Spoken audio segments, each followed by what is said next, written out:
মায়ের কাছে তো অনেকেই দীক্ষা টিক্ষা নিয়ে যেতেন, কিন্তু সবাই তো আর মন্ত্র জপ ঠপ করতে পারতেন না, এবং কেউ কেউ নানান রকম বিচিত্র সব মানে রেমেডি নিয়ে আসতেন। তা একজন এসে মাকে বলেছেন যে জপ ঠপ করতে পারছি না, মন্ত্রটা ফেরত নিন। তো বলছেন এরকম তার মন্ত্র ফেরত তো দেওয়া হয় না।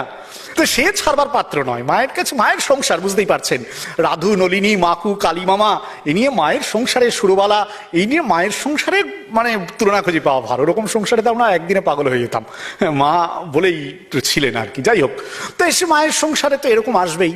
তো মা তাকে বোঝাচ্ছেন, সে বুঝতে রাজি নয়। তা কিছুক্ষণ এরকম বারবার বলার পরে মা বললেন, ঠিক আছে বাবা, আমি মন্ত্র ফেরত নিলুম।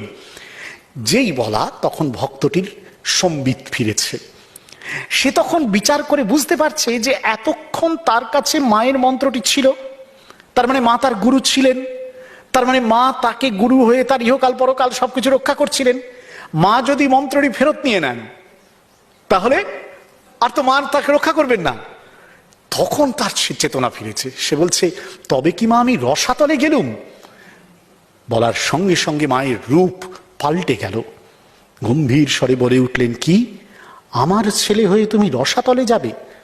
এখানে যে এসেছে বিধির সাধ্য নেই তার কিছু করে, আমার উপর ভার দিয়ে নিশ্চিন্ত থাকো। কি অসাধারণ এই ঘটনা, মর্মস্পর্শী।